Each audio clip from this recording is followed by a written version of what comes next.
जो उत्साही साथी हैं, उनसे मेरी प्रार्थना है, अगर आप बैठेंगे तो अच्छा होगा।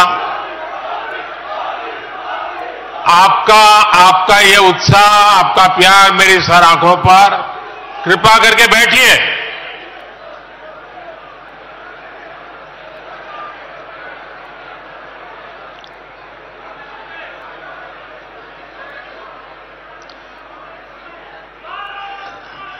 थोड़ी जगह कम पड़ रही है, मेरी सबसे प्रार्थना है, भले नीचे बैठना पड़े लेकिन अगर आप बैठेंगे तो अच्छा होगा। इधर से मेरे साथियों से आग्रह है, आप यहां सुनाई देता है मेरी बात? सुनाई देती है?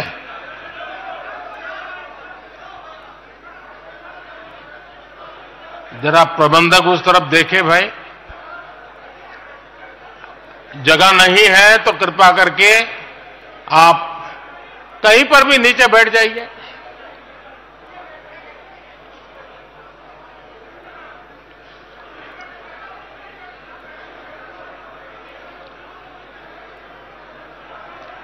भारत माता की राष्ट्रीय अधिवेशन में यहां उपस्थित और देश के कोने कोने से जुड़े प्रत्येक भाजपा कार्यकर्ता का मैं अभिनंदन करता हूं।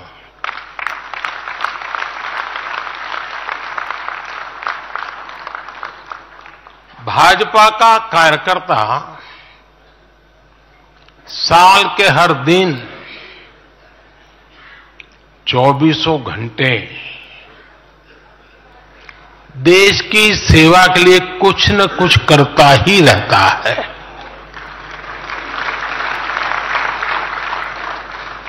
लेकिन अब अगले 100 दिन नई ऊर्जा, नया उमंग, नया उत्साह, नया विश्वास, नए जोश के साथ काम करने का है। आज 18 फरवरी है और इस कालखंड में जो युवा 18 वर्ष के पड़ाव पर पहुंचे हैं, वो देश की 18वीं लोकसभा का चुनाव करने वाले हैं।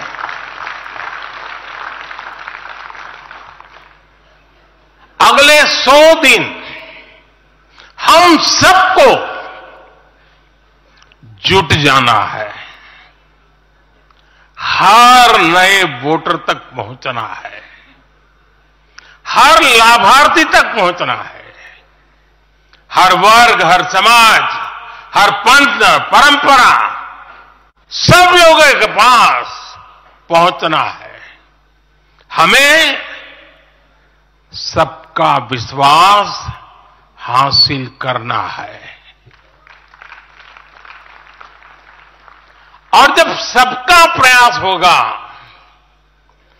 तो देश की सेवा के लिए सबसे ज्यादा सीटें भी बीजेपी को ही मिलेगी।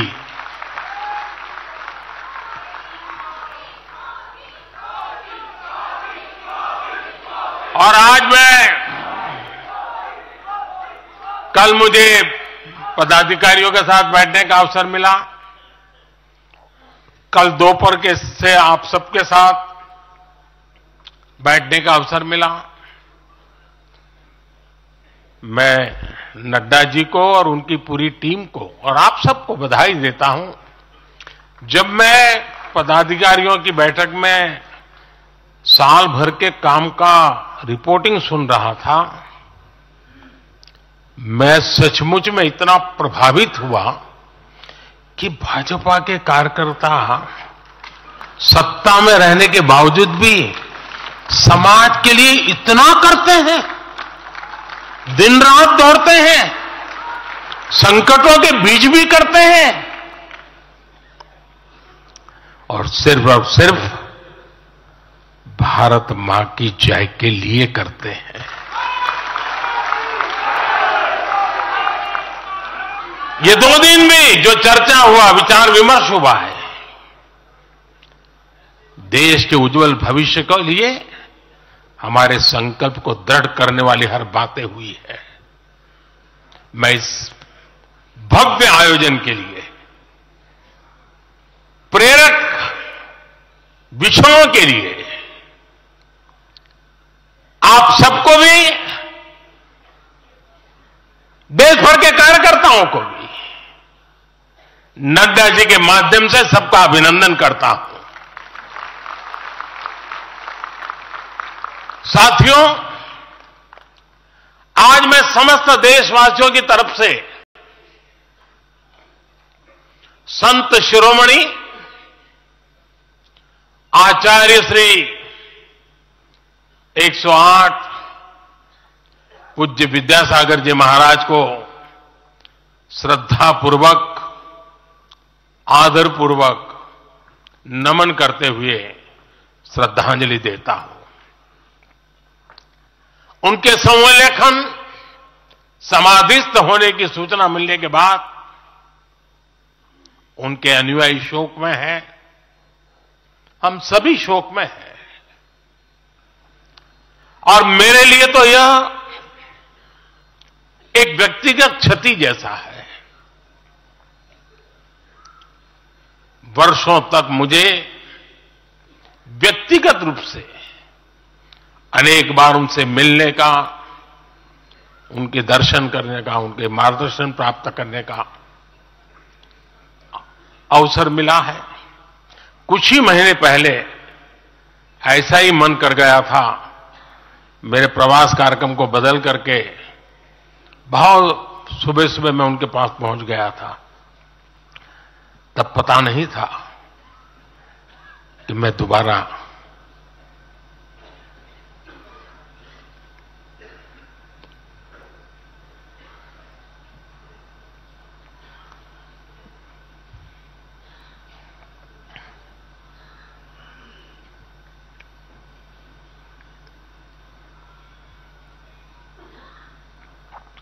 उनके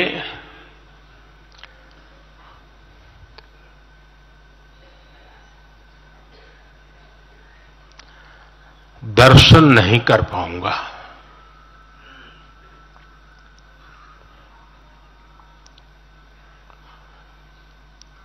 ये मेरा सौभाग्य रहा है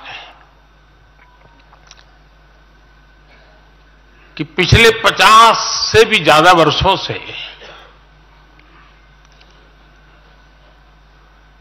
मुझे देश के गणमान्य आध्यात्मिक मूर्तियों के निकट रहने का, उनके आशीर्वाद पाने का अवसर रहा है।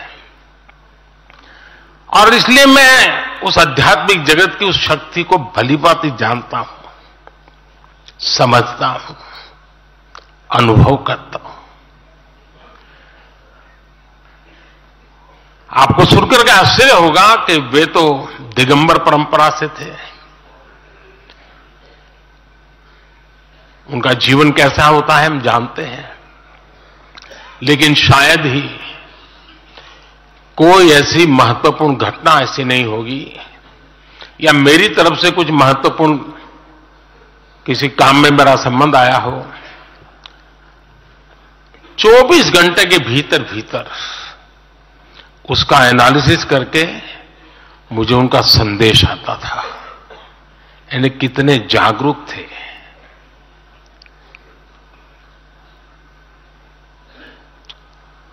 और अपनी विराट आध्यात्मिक यात्रा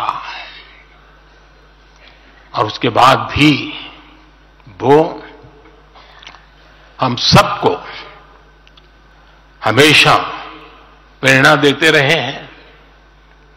जीवन भर उतनी सौम्यता के साथ उनका लोगों को मिलना, उन्होंने हमारे युवाओं को परंपराओं से जोड़ा, गरीबों तक शिक्षा और स्वास्थ्य की सुविधाएं पहुंचाई। उनका पूरा जीवन उस व्यक्ति के लिए प्रेरणा जैसा है जिसने गरीबों और वंचितों के लिए काम करने का संकल्प लिया है।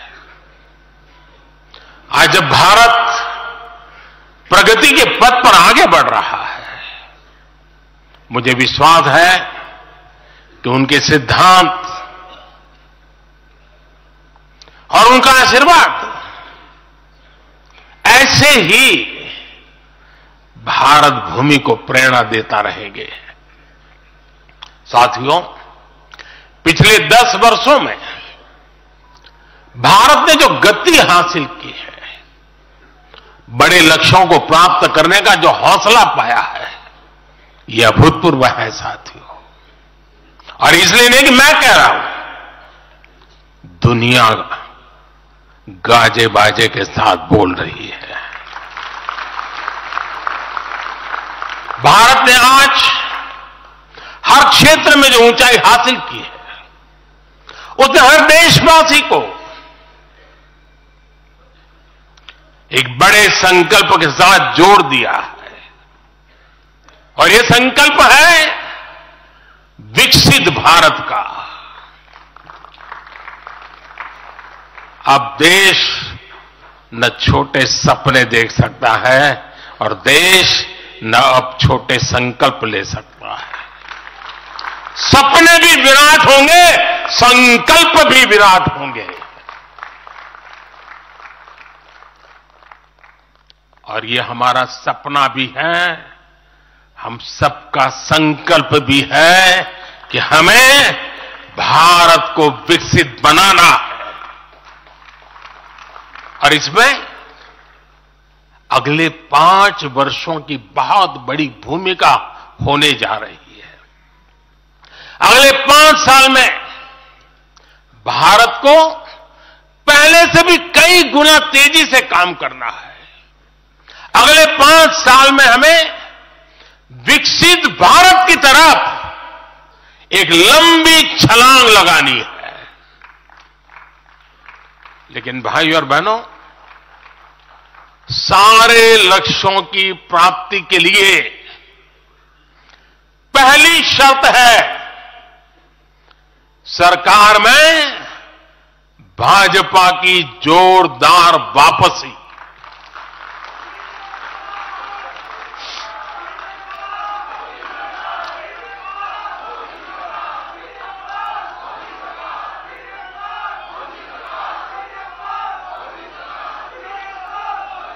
आज विपक्ष के नेता भी एनडीए सरकार 400 पार के नारे लगा रहे हैं।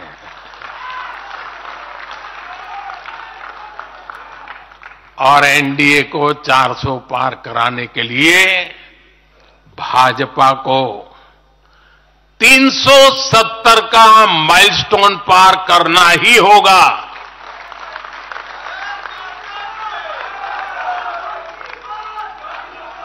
साथियों, कई बार लोग मुझसे कहते हैं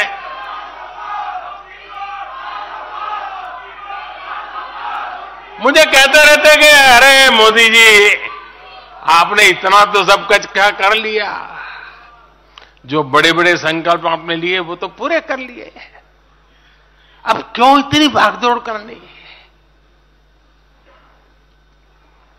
साथियों, पूरा देश मानता है 10 साल का बेदाग कार्यकाल और 25 करोड़ लोगों को गरीबी से बाहर निकालना ये सामान्य उपलब्धि नहीं है। पूरा देश मानता है हमने देश को महाघोटालों और आतंकी हमलों के खौफ से मुक्ति दिलाई है।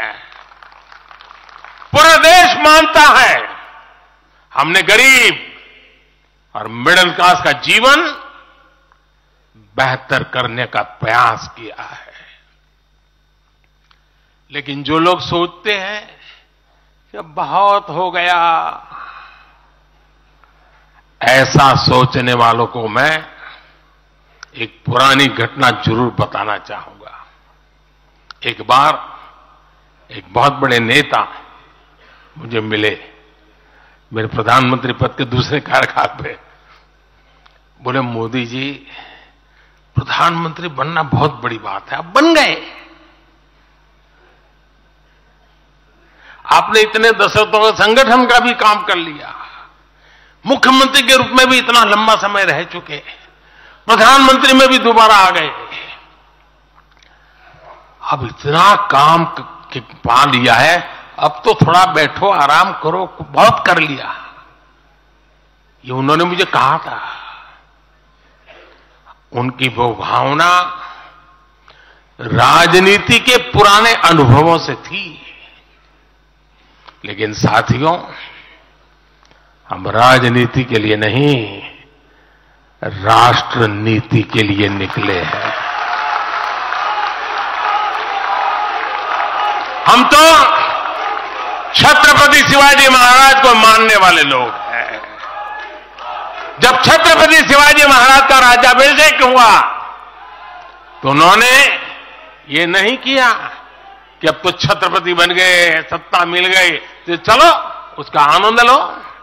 उन्होंने अपना मिशन जारी रखा। ऐसे ही उनसे प्रेरणा लेकर के मैं अपने सुख वैभव के लिए जीने वाला व्यक्ति नहीं हूं। मैं बीजेपी सरकार का तीसरा टर्म सत्ता भोग के लिए नहीं मांग रहा हूं। मैं राष्ट्र का संकल्प लेकर निकला हुआ व्यक्ति हूं। अगर मैं अपने घर की ही चिंता करता तो आज करोड़ों गरीबों के घर नहीं बना पाता। मैं देश के करोड़ों बच्चों के भविष्य के लिए जीता हूं, जागता हूं, जूझता रहता हूं। देश के करोड़ों युवाओं, करोड़ों बहनों बेटियों, करोड़ों गरीबों का सपना ही मोदी का संकल्प है।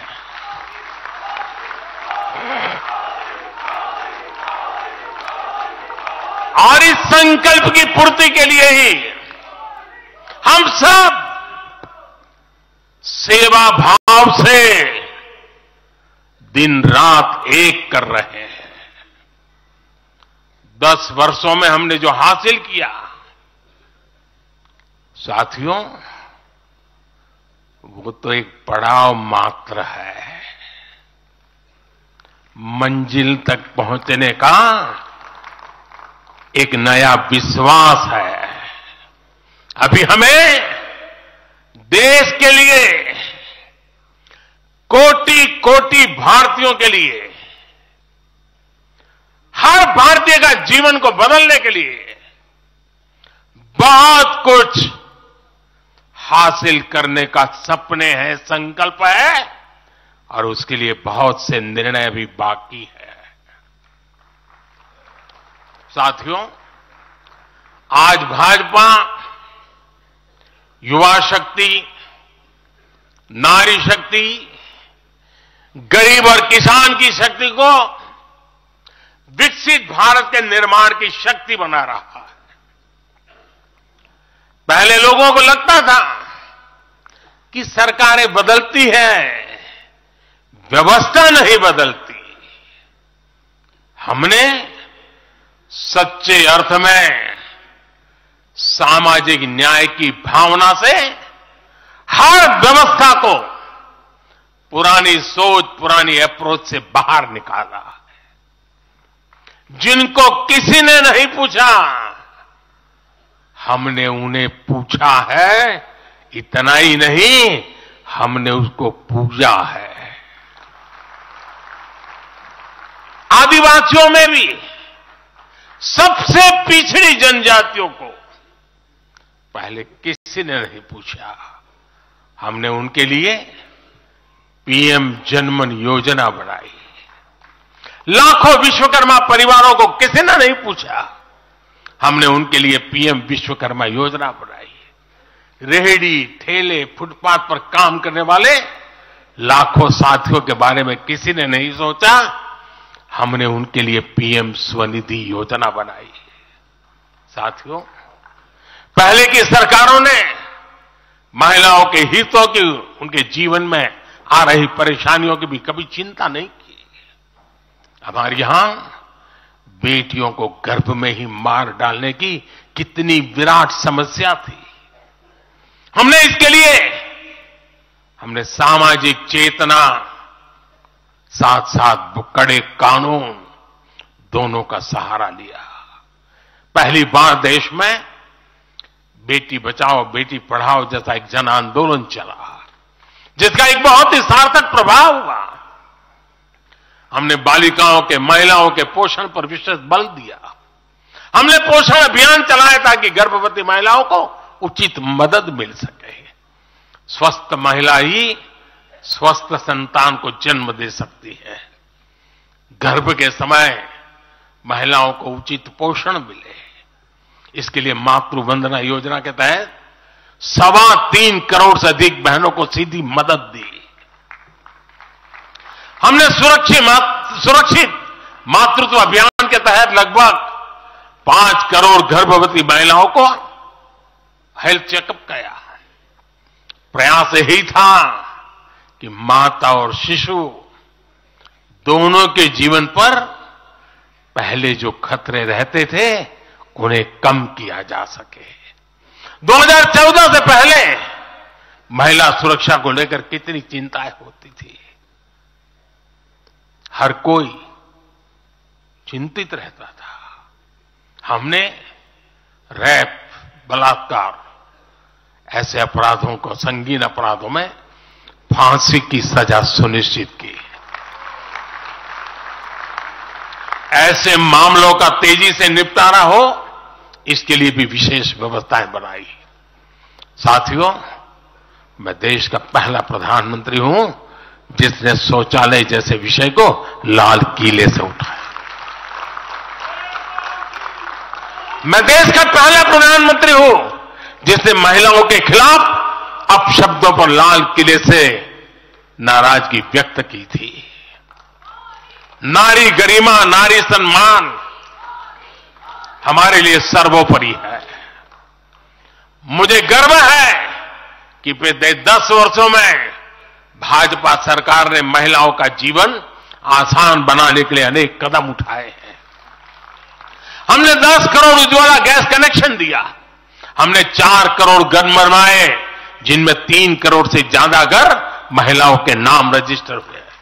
हमने महिलाओं के नाम 3 करोड़ से ज्यादा घर रजिस्टर करवाकर उनको घर की मालकिन बनाया। हमने 10 करोड़ परिवारों की बहनों को पहली बार नल से जल दिया। हमने 12 करोड़ परिवारों की बहनों को टॉयलेट दिया। और टॉयलेट वो 4 दीवारी नहीं है, इज्जत घर है।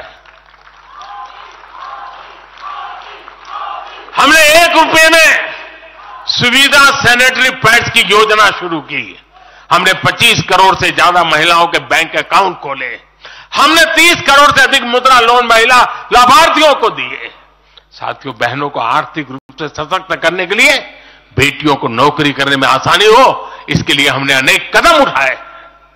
हमने सेल्फ हेल्प ग्रुप से 10 करोड़ बहनों को जोड़ा। हमने 1 करोड़ बहनों को लखपति दीदी बनाया। खादी को जो फिर से नया जीवन मिला है, उसका फायदा भी सबसे अधिक गांव की बहनों को ही हुआ है। हमने प्रेगनेंसी लीव को बढ़ाकर 26 हफ्ते किया। पहले फैक्ट्रियों में या दूसरी जगहों पर महिलाओं को नाइट शिफ्ट पर काम करने के लिए अनेक अड़चनें थी। हमने श्रम कानूनों में सुधार करके उनको भी दूर किया। हमने पैरामिलिट्री फोर्सेज में महिलाओं की भर्ती 2 गुने से अधिक की। हमने सेनाओं के अग्रणी मोर्चों में महिलाओं की तैनाती को सुनिश्चित किया। हमने सैनिक स्कूलों और मिलिट्री एकेडमी के दरवाजे बेटियों के लिए खोल दिए। साथियों, इस बार 26 जनवरी को कर्तव्य पथ भारत की नारी शक्ति से पूरे देश को प्रेरणा दे रहा था। साथियों, आने वाले समय में हमारी माताओं, बहनों, बेटियों के लिए अवसर ही अवसर आने वाले हैं। मिशन शक्ति से देश में नारी शक्ति की सुरक्षा और सशक्तिकरण का संपूर्ण इकोसिस्टम बनेगा। अब 15,000 महिला सेल्फ हेल्प ग्रुप को ड्रोन मिलेंगे। ड्रोन दीदी खेती में वैज्ञानिकता और आधुनिकता लाएगी। अब देश में 3 करोड़ महिलाएं लखपति दीदी बनाई जाएगी। पीएम विश्वकर्मा योजना से परंपरागत कला और शिल्प से जुड़ी बहनें सशक्त होगी। नई नेशनल एजुकेशन पॉलिसी से बेटियों को शिक्षा और स्किल के मामले में सबसे अधिक फायदा होगा।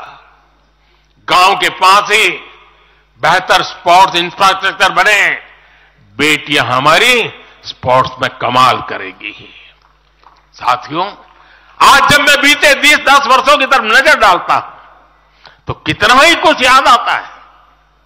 ये 10 वर्ष साहसिक फैसलों, दूरगामी निर्णयों के नाम है।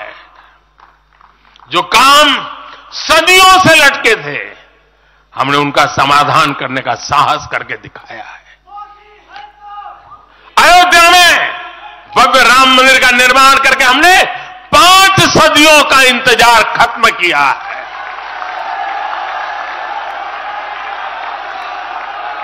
गुजरात के पावागढ़ में 500 साल बाद धर्म ध्वजा फहराई गई है। 7 दशक बाद हमने करतारपुर साहिब राहदारी खोली है। 7 दशक के इंतजार बाद देश को आर्टिकल 370 से मुक्ति मिली है। लगभग 6 दशक बाद राजपथ कर्तव्य पथ के नए स्वरूप में सामने आया है। 4 दशक बाद आखिरकार 1 रैंक 1 पेंशन की मांग पूरी हुई है। 3 दशक बाद आखिरकार देश को नई राष्ट्रीय शिक्षा नीति मिली है। 3 दशक बाद आखिरकार लोकसभा और विधानसभा में महिलाओं को आरक्षण मिला है। 3 तलाक की बुराई के लिए विरुद्ध कड़ा कानून बनाने का साहस भी हमने दिखाया है। दशकों से नए संसद भवन की जरूरत महसूस हो रही थी, उसे हमने ही पूरा किया। यह प्रत्येक भाजपा कार्यकर्ता का सौभाग्य है कि वैसी अनेक सिद्धियों का निमित्त बन सके। साथियों, कोई भी देश हो, वो अपना भविष्य तभी संवार सकता है जब वह अपने इतिहास को सहज कर रखता है। बीते वर्षों में भारत ने अपने इतिहास को सहेजा भी है, संवारा भी है। हमने नेशनल वॉर मेमोरियल का निर्माण किया। हमने राष्ट्रीय पुलिस स्मारक बनाई। हमने अंडमान में नेताजी सुभाष और परमवीर चक्र विजेताओं के नाम पर द्वीपों का नामकरण किया। हमने दांडी में नमक सत्याग्रह का आधुनिक स्मारक का निर्माण किया। हमने बाबा साहब आंबेडकर से जुड़े पंचतीर्थ को विकसित किया। हमने रांची में भगवान बिरसा मुंडा की स्मृति में म्यूजियम बनाया। सरदार पटेल को समर्पित स्टैच्यू ऑफ यूनिटी हमारे कार्यकाल में बनी। 31 अक्टूबर को राष्ट्रीय एकता दिवस हमारी सरकार ने घोषित किया। 15 नवंबर को जनजातीय गौरव दिवस के रूप में घोषित करने का अवसर हमें मिला। 14 अगस्त को विभाजन विभीषिका दिवस के रूप में याद करने का निर्णय हमारी सरकार ने लिया। 26 दिसंबर को हमने साहिबजादों की स्मृति में वीर बाल दिवस घोषित किया। 26 नवंबर को संविधान दिवस घोषित करने का फैसला भी हमारी सरकार ने किया और 21 जून को संयुक्त राष्ट्र इंटरनेशनल योगा डे भी हमारी ही सरकार के प्रयासों से घोषित किया। साथियों, विपक्ष के हमारे दल भले ही योजनाओं को पूरा करना न जानते हो, लेकिन झूठे वादे करने में इनका कोई जवाब नहीं रहा है। बावजूद इसके आज एक वायदा करने से ये सारे राजनीतिक दल घबराते हैं। एक भी राजनीतिक दल के मुंह से नहीं सुना होगा आपने। जो वायदा हम कर रहे हैं ना, इसका जिक्र तक करने का उनमें सामर्थ्य नहीं है।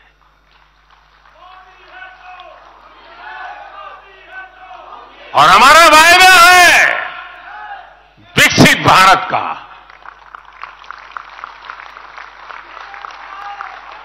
इन लोगों ने स्वीकार कर लिया है कि ये लोग भारत को विकसित नहीं बना सकते। सिर्फ और सिर्फ बीजेपी ही ऐसी पार्टी है, एनडीए ही ऐसा एक गठ है जिसने इसका सपना देखा है। हम मिशन मोड पर भारत को 2047 तक देश जब आजादी के 100 साल मनाएगा, हम भारत को विकसित देश बनाने के लिए काम कर रहे हैं। हमने तीसरे टर्म में भारत को दुनिया की तीसरी बड़ी आर्थिक ताकत बनाने का संकल्प लिया है और ये मोदी की गारंटी है।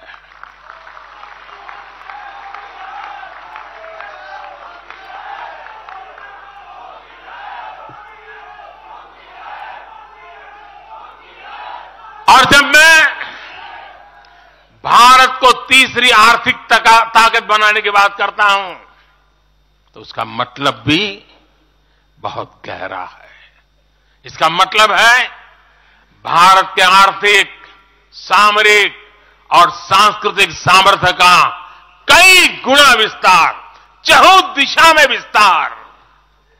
साथियों, हम इसके लिए कितनी तेजी से काम कर रहे हैं, इसका हिसाब लगाना भी जरूरी है। भारत को, यह आंकड़ा याद रखिए, भारत को $1 ट्रिलियन की अर्थव्यवस्था बनने में लगभग 60 साल लगे थे। 60 साल। 2014 में जब देश ने हमें अवसर दिया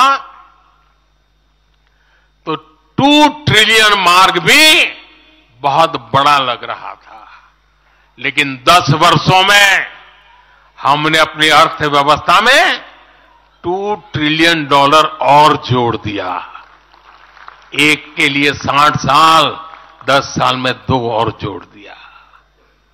जब भारत दुनिया की 11वें नंबर की अर्थव्यवस्था था और 11 से 10 पर आने में दम उखड़ गया उनका, हम 11 से 5 पर ले आए। अर्थव्यवस्था जब 11 नंबर पर थी तब इंफ्रास्ट्रक्चर का बजट सिर्फ 2 लाख करोड़ रुपए भी नहीं बन पाता था। आज भारत 5वें नंबर की अर्थव्यवस्था है तो भारत का इंफ्रा बजट 11 लाख करोड़ को पार कर चुका है। इसी वजह से आज गरीबों को 1 करोड़ों घर बन रहे हैं। आज गरीबों के घर तक पानी पहुंच रहा है। आज देश में रिकॉर्ड मेडिकल कॉलेज, अस्पताल, यूनिवर्सिटीज बन रहे हैं। गांव तक की सड़कें बन रही हैं। जब भारत दुनिया की टॉप 3 अर्थव्यवस्थाओं में आएगा तो आप कल्पना कर सकते हैं कि विकास कार्यों के लिए हमारे पास कितनी ज्यादा पूंजी होगी। इसलिए भारत के टॉप 3 इकोनॉमी में आने का मतलब है भारत के हर परिवार का जीवन स्तर सुधरेगा। भारत के हर परिवार की आय बहुत अधिक बढ़ जाएगी। भारत का पब्लिक ट्रांसपोर्ट और आधुनिक बनेगा। भारत में रोजगार के लिए नए सेक्टर खुलेंगे, रोजगार के और ज्यादा मौके मिलेंगे। भारत के युवाओं को भारत में ही फंडिंग के ज्यादा से ज्यादा अवसर आएंगे। भारत की महिलाओं को हर मोर्चे पर आगे बढ़कर नेतृत्व करने का मौका मिलेगा। हमारे किसान लेटेस्ट टेक्नोलॉजी से जुड़कर काम करेंगे। कृषि उत्पाद में वैल्यू एडिशन करेंगे। लोगों की जीवन बेहतर बनाने के लिए देश में पर्याप्त संसाधन, आवश्यक व्यवस्थाएं मौजूद होगी। साथियों, मुझे खुशी है कि आज विकसित भारत अभियान की बागडोर भी भारत के युवाओं ने संभाली है। पिछले 1.5 साल में विकसित भारत के संकल्प से जुड़े सुझावों के लिए, और लोगों को ऐसा लगता होगा कि हम बात पता, ऐसा नहीं है, इस पर हम 1.5 साल से चुपचाप काम कर रहे हैं। सरकार की मशीनरी को लगाया है और आपको जानकर के खुशी होगी, अब तक 15 लाख लोगों से ज्यादा लोगों ने विकसित भारत कैसा हो, रोडमैप कैसा हो, इनिशिएटिव कैसे हो, नीतियां कैसी हो, इसमें विचार विमर्श हुआ है। लोगों ने अपने आइडियाज दिए हैं और आपको जानकर के और खुशी होगी, इन 15 लाख में से आधे से ज्यादा वो लोग हैं जिनकी उम्र 35 से कम है। पूरी युवा सोच के साथ हम आगे बढ़ रहे हैं। इन लाखों युवाओं ने विकसित भारत का रोडमैप सुझाया है। साथियों, युवा ऊर्जा से भरा हुआ भारत आज अपने लिए बड़े लक्ष्य तय कर रहा है, और जो लक्ष्य तय करता है अपनी आंखों के सामने उसे प्राप्त भी करता है। हम 2029 में 2029 में भारत में यूथ ओलंपिक के लिए तैयारी कर रहे हैं। हम 2036 में भारत ओलंपिक खेलों की मेजबानी करें, इसके लिए काम कर रहे हैं। हम 2030 तक हमारी रेलवे को नेट जीरो टारगेट पर लाकर के कार्बन मुक्त करने की दिशा में काम कर रहे हैं। हम 2030 के बजाय अपनी टारगेट डेट से 5 साल पहले ही पेट्रोल में 20% इथेनॉल ब्लेंडिंग का लक्ष्य भी हासिल कर लेंगे। भारत 2070 तक नेट जीरो के लक्ष्य को हासिल करने के लिए भी नीतियां बना रहा है। इसका अर्थ है कि आने वाले समय में हमारे देश में अनगिनत ग्रीन जॉब्स बनेगी। साथियों, विकसित भारत वो नहीं होगा जिसका भविष्य भाग्य के भरोसे हो। इसलिए दूसरे देशों पर भारत की निर्भरता को हम तेजी से कम कर रहे हैं। इसलिए हम देश के लिए बड़े लक्ष्य बना रहे हैं और उनके लिए योजनाबद्ध तरीके से काम भी कर रहे हैं। भविष्य में हम एक ऐसा भारत देखेंगे जिससे लाखों करोड़ रुपए का खाद्य तेल बाहर से लाने की जरूरत नहीं होगी। हमारे पाम ऑयल मिशन की मदद से हमारे किसान इतने सशक्त हो जाएंगे कि वो देश के पैसों की बचत कर सके। बीते कुछ वर्षों में दलहन, तिलहन और श्री अन्न के लिए विशेष नीतियां बनाई है, जिससे छोटे छोटे किसानों को मदद हो रही है। भविष्य में भी हमारे किसानों को इनसे और लाभ मिलेगा। किसानों के भविष्य को सुरक्षित करने के लिए हमने देश के कोने कोने में अमृत सरोवर अभियान भी शुरू किया। आजादी का अमृत महोत्सव, हम बहुत कुछ कर सकते थे। हम दिल्ली के अंदर कोई एक बड़ा ताबूत खड़ा कर देकर नाम लिखवा सकते थे कि आजादी के अमृत काल में मोदी जी ये बना के गए। हमने आजादी के अमृत वर्ष को जन आंदोलन बनाया और काम क्या किया? तालाब बनाए। हर गांव में जब तालाब बनते हैं ना, वो किसान को सुरक्षित करते हैं, शुद्ध पानी की गारंटी देते हैं, जमीन उर्वरक बना देते हैं। लंबे भविष्य को सोच करके ऐसे काम हम करते हैं। और इस अभियान के तहत देश में अब तक 60,000 से ज्यादा नए सरोवर बनाए जा चुके हैं। 60,000 तालाब, शायद ही किसी सरकार के नसीब में इतना बड़ा काम करने का सौभाग्य आया होगा। ये सरोवर जल सुरक्षा सुनिश्चित करने में किसानों की मदद करेंगे। आज ग्रीन हाइड्रोजन से जुड़े अभियान और सोलर रूफटॉप मिशन के कारण देश रिन्यूएबल एनर्जी के क्षेत्र में भी तेजी से आगे बढ़ रहा है। बहुत जल्द भारत दुनिया का सेमीकंडक्टर हब बनेगा और इससे पूरी दुनिया में नई कंप्यूटिंग रिवॉल्यूशन को भी भारत गति देने का निमित्त बनने वाला है। पोर्ट लेड ग्रोथ से पब्लिक ट्रांसपोर्ट तक आने वाले समय में हर क्षेत्र को नई ऊंचाई मिल सकेगी। साथियों, भाजपा आज देश का एकमात्र दल है जो एक भारत श्रेष्ठ भारत की भावना के प्रति इतना आग्रही भी है और इतना समर्पित भी है।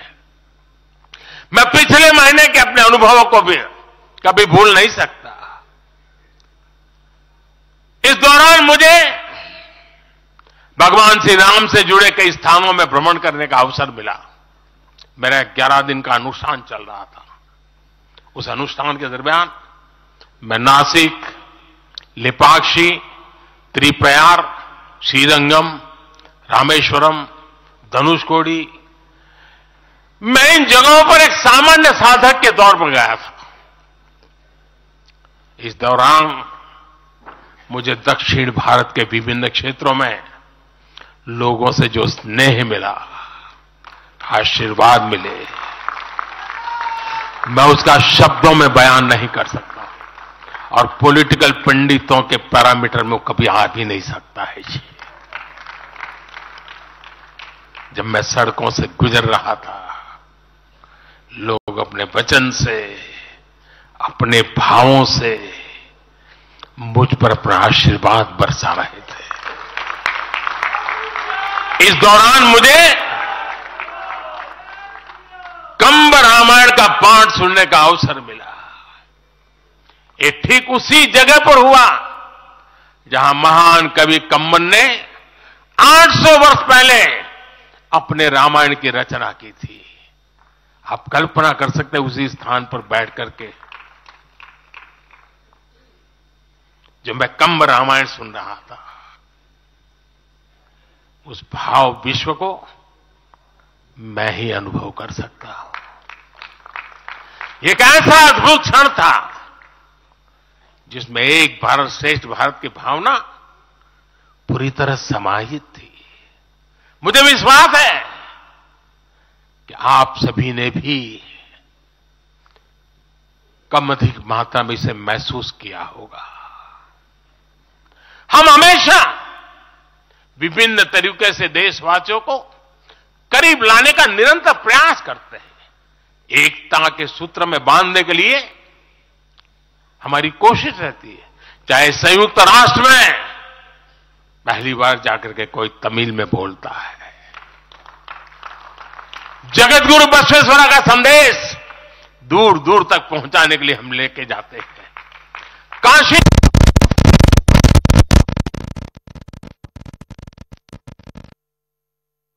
के नाम पर पहली बार जाकर के कोई तमिल में बोलता है।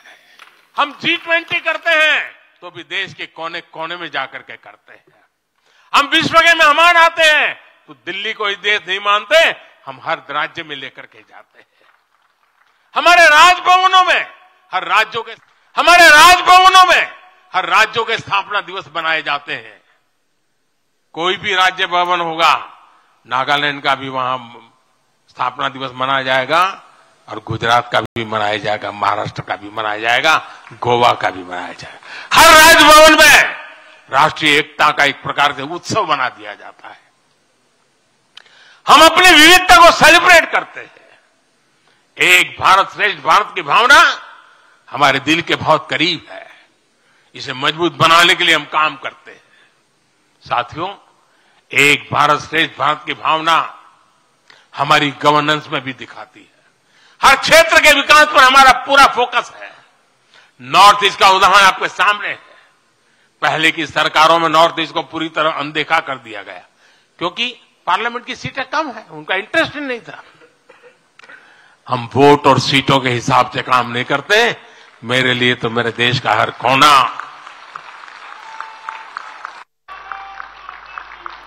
समृद्ध हो, विकसित हो, ये हमारा भाव है। आज चाहे सियाचिन हो या फिर देश के आकांक्षी जिले हो, कोई हमसे दूर नहीं है। वो गांव जिन्हें पहले आखिरी गांव कहा जाता था, हमारे लिए देश के वो पहले गांव बन गए। और मेरे सारे कैबिनेट के मंत्री उन गांवों में रात बिता करके आए। कुछ मंत्रियों को तो -15 डिग्री में रात को रुकना पड़ा वहां, क्योंकि हम आत्मसात करना चाहते हैं। हमारे लिए देश का हर हिस्सा महत्वपूर्ण है, हर हिस्से पर हमारा फोकस है। साथियों, जो भी राजनीति में दिलचस्पी रखता है और जिसके लिए लोकतांत्रिक मूल्य प्रमुख रहते हैं, वो भी अगर न्यूट्रल है तो पब्लिकली हमारी प्रशंसा करते हैं, न्यूट्रल नहीं है तो खानगी में तो कर ही देते हैं। इसकी एक बड़ी वजह है, हमने समय के साथ खुद को सकारात्मकता के साथ बदलने का प्रयास किया है। हमने अपनी राजनीतिक व्यवस्था को नए और आधुनिक विचारों के लिए खुला रखा है। आजादी के बाद वर्षों तक जिन्होंने हमारे देश पर शासन किया, उन्होंने एक व्यवस्था बना दी थी। उस व्यवस्था में कुछ बड़े परिवारों के लोगों को ही सत्ता के केंद्र में रहे, उनके आसपास रहने वाले लोगों को ही राजनीतिक ताकत मिलती रही। अहम पदों पर परिवार के करीबियों को ही आगे बढ़ाया गया। हमने इस व्यवस्था को भी बदल दिया। हमने नए लोगों को मौका दिया कि वो हमारी व्यवस्था का हिस्सा बने और परिणाम ला करके दिखाएं। इससे व्यवस्था में नयापन आया और इसका लोकतांत्रिक स्वरूप कायम रहा। हमारी कैबिनेट में रिकॉर्ड संख्या में नॉर्थ ईस्ट के मंत्री हैं। नागालैंड से पहली बार एक महिला राज्यसभा में सांसद बन गई है। हमें गर्व है कि हमने पहली बार त्रिपुरा के व्यक्ति को काउंसिल ऑफ मिनिस्टर्स के अंदर स्थान दिया है। पहली बार हमारी सरकार में अरुणाचल प्रदेश को कैबिनेट मिनिस्टर मिला है। पहली बार गुर्जर मुस्लिम को राज्यसभा के लिए नॉमिनेट किया गया है। हमारी सरकार में ही गोवा से कैबिनेट मंत्री बनाया गया। हमें गर्व है कि हम बीजेपी के एक ऐसी संस्कृति का हिस्सा है जो मंत्रालय में रिकॉर्ड ओबीसी प्रतिनिधित्व सुनिश्चित किया जाता है। अमित भाई ने इसका विस्तार से वर्णन किया, इसलिए मैं ज्यादा उसके ऊपर नहीं कहना चाहता हूं। साथियों, हमारी सरकार सबके लिए है। सबका साथ, सबका विकास हमारे काम से ही झलकता है। हमें गर्व होता है जब करतारपुर साहिब कॉरिडोर के द्वारा लाखों सिख श्रद्धालुओं की आध्यात्मिक इच्छाएं पूरी होती है।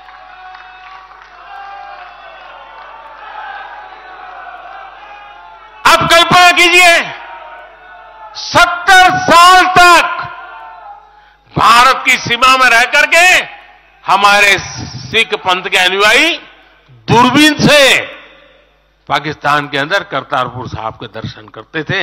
हमने रास्ते खोल दिए दोस्तों। अब स्थिति बदल गई है।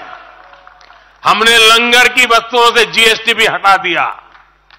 हमने स्वर्ण मंदिर के लिए एफसीआर रजिस्ट्रेशन सुनिश्चित किया, जिससे विदेशियों को सेवा करने का अवसर मिला है। पहली बार वीर बाल दिवस मनाकर हमने सत्य और न्याय के लिए बलिदान देने वाले साहसजादों को, शौर्य को सम्मान दिया।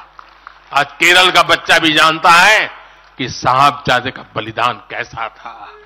नागालैंड का बच्चा भी जानता है कि साहबजादों ने कितना बड़ा बलिदान दिया था। साथियों, अफगानिस्तान से भी गुरु ग्रंथ साहब के स्वरूपों को पूरे सम्मान के साथ भारत लाए। इसके साथ ही हमारी सरकार ने हज की प्रक्रिया में सुधार करके यात्रा को सुविधाजनक बनाया।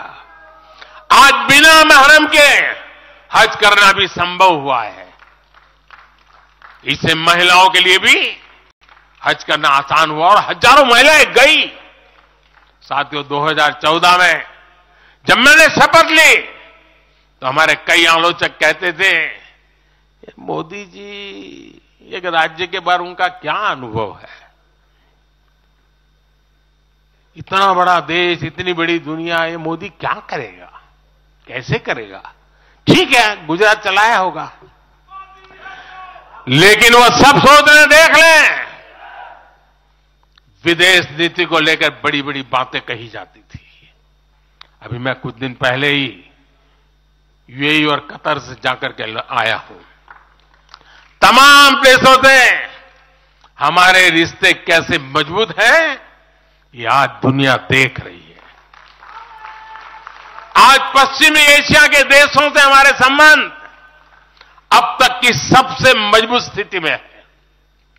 2015 में जब मैं यूएई गया था पहली बार, आप हैरान हो जाएंगे, मेरे पहले 34 साल तक देश का प्रधानमंत्री वहां नहीं गया था। सोचिए किस तरह हमने उस पूरे क्षेत्र को छोड़ रखा था। कांग्रेस की सरकारें पूरे वेस्ट एशिया को सिर्फ पाकिस्तान के संदर्भ में देखा करती थी। उन्हें भारतीयों की शक्ति और उनके विश्वास पर भरोसा ही नहीं था। लेकिन आज भारत इस क्षेत्र से संबंधों का नया अध्याय लिख रहा है। पहले लोग सोचते थे कि बस तेल का इंपोर्ट कर लेते हैं और यहां से कुछ लेबर बेच देते हैं ताकि उनको रोजी रोटी मिल जाए, लेकिन अब ऐसा नहीं है। आज ट्रेड, टेक्नोलॉजी, टूरिज्म, ऐसे अनेक क्षेत्रों में हमारे संबंध बहुत बेहतर हैं और हम निरंतर विकास कर रहे हैं। यहां तक कि अरब के 5 देशों ने मुझे अपना सर्वोच्च सम्मान तक दिया है। यह सम्मान मोदी का नहीं है, ये 140 करोड़ भारतीयों के सामर्थ्य का सम्मान है। और भाइयों बहनों, विदेश नीति के जो भी जानकार हैं, वो विदेश से मिले हर संकेत भी पकड़ ले रहे होंगे। आज अलग अलग देशों में सत्ता और विपक्ष के दल ये खुलकर मानते हैं कि भारत के सशक्त होने से पूरी दुनिया का हित होने वाला है। ये पूरी दुनिया मानने लगी है। आज हर महाद्वीप में भारत का सम्मान, भारत की ताकत बढ़ रही है। हर देश भारत से गहरे संबंध बनाने पर जोर दे रहा है।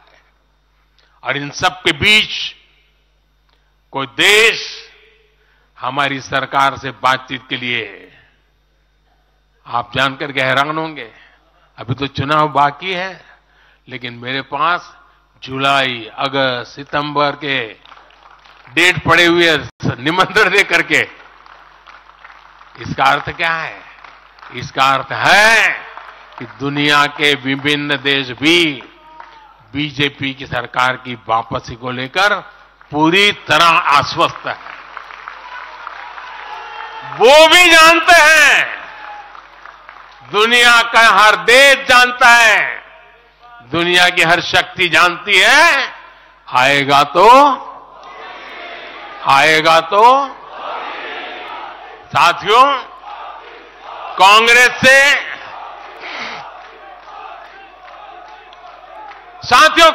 से देश को बचाना,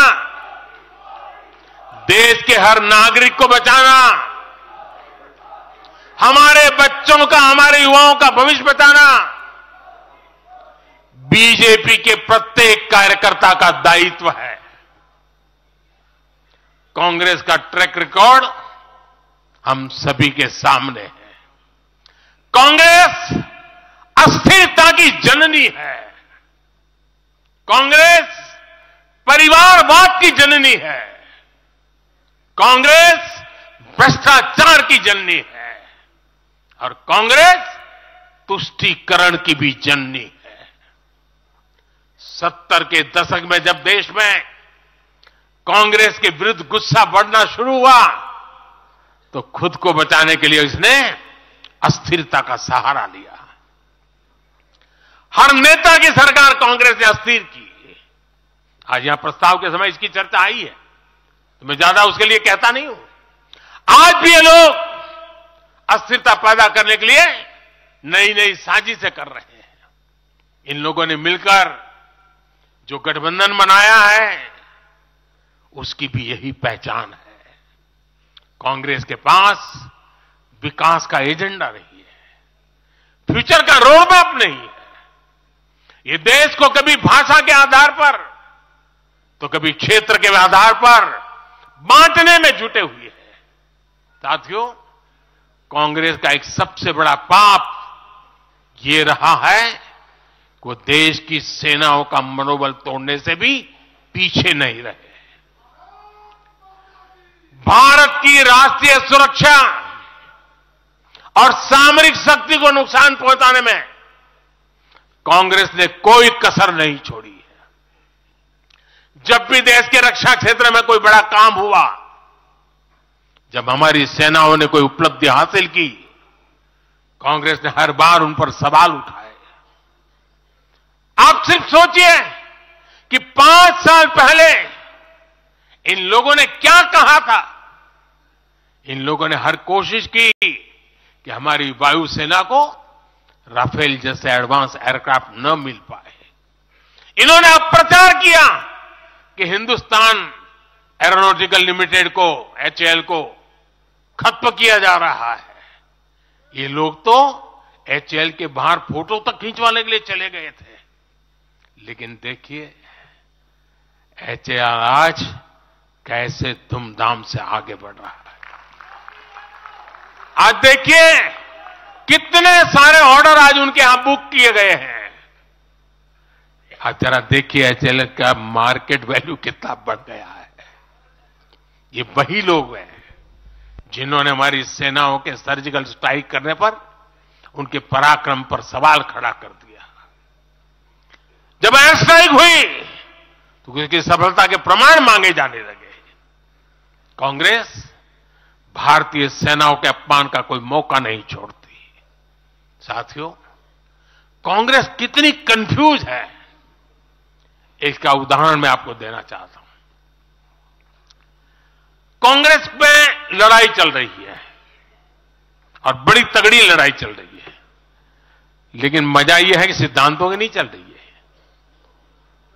योजनाओं को समझ में नहीं चल रही है। लड़ाई क्या चल रही है आपको जानकर के आश्चर्य होगा। क्या लड़ाई है? कांग्रेस में एक वर्ग है जो कहता है कि मोदी से तीखी नफरत करो, मोदी पर व्यक्तिगत आरोप लगाओ, मोदी की छवि खराब करने के लिए हर हथकंडे अपनाओ। एक वर्ग है। कांग्रेस के अंदर एक दूसरा वर्ग भी है जो कांग्रेस की मूल परंपराओं से निकला हुआ है, जो कहता है कि मोदी पर व्यक्तिगत आरोप, नफरत से कांग्रेस को बाहर निकालो, इससे कांग्रेस को और ज्यादा नुकसान होता है।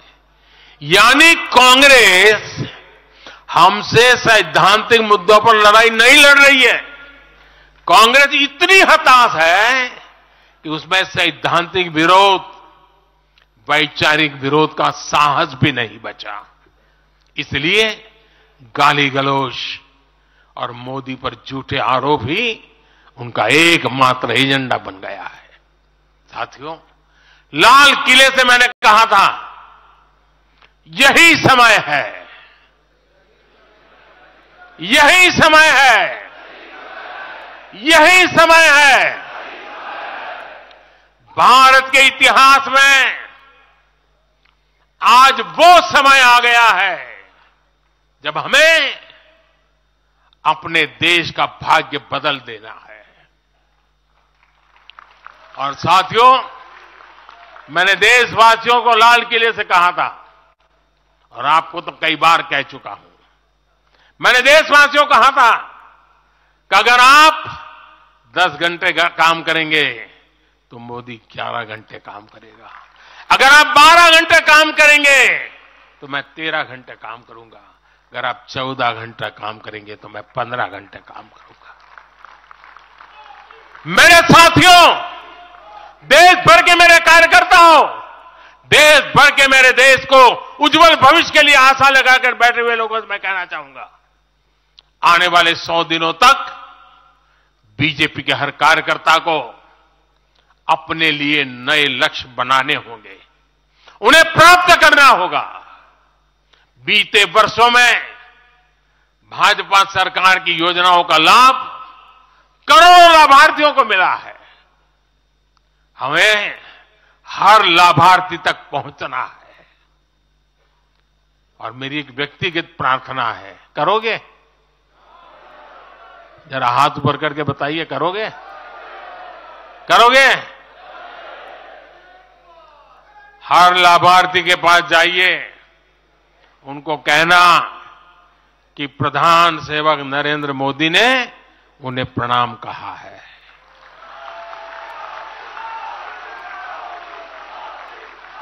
और इसमें आपको नमो ऐप से भी बहुत मदद मिलेगी। आप नमो ऐप के जरिए मेरा प्रणाम और मेरी चिट्ठी उन लाभार्थियों तक जरूर पहुंचाएंगे। किसी भी बूथ में एक भी फर्स्ट टाइम वोटर ऐसा ना हो जिस तक बीजेपी का कार्यकर्ता पहुंचा ना हो। आपको उन्हें पिछले 10 वर्षों के काम और आने वाले 5 वर्षों के प्लान, इसके विषय में जरूर बताना है। मैं आपको उन्हें नमो ऐप पर विकसित भारत का ब्रांड एम्बेसडर बनाने के लिए हमें उसको जोड़ना है। वो हमारा एम्बेसडर है। मतदान के दिन इन सभी मतदाताओं को बूथ पर लाकर हमें कमल निशान पर मतदान करवाना है और जहां एनडीए के साथी हो उनके निशान पर मतदान करवाना है। साथियों, हमें याद रखना है, हमें सिर्फ सरकार बनाने के लिए लोगों को नहीं जोड़ना, बल्कि देश बनाने के लिए भी तो लोगों को जोड़ना है। जो किसी भी कारण से अभी भी भाजपा से दूर है, उन तक हमें पहुंचना है। सबका साथ, सबका विकास ही हमारा मंत्र है। हमारे स्वतंत्रता सेनानियों ने जो सपने देखे थे, अब उन्हें पूरा करने का समय आ गया है। और इसके लिए भाजपा जरूरी है। इसके लिए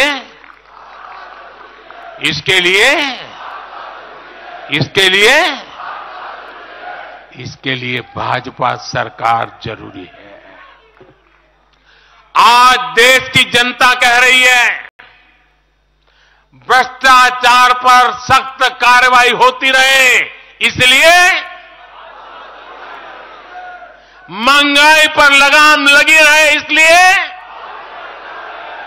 देश के दुश्मनों में डर बना रहे, इसलिए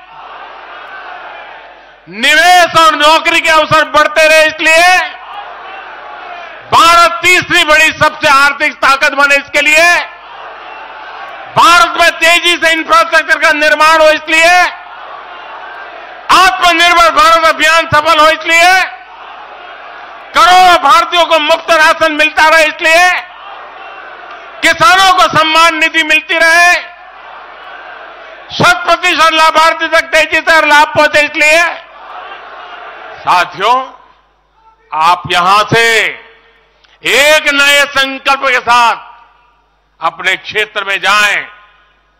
अब की बार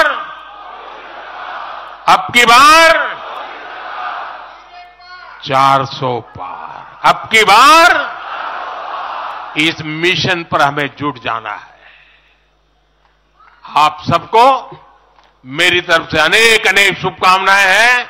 मेरे साथ बोले, भारत माता की, भारत माता की, भारत माता की। मैं समझता हूं अभी वंदे मातरम होने वाला है।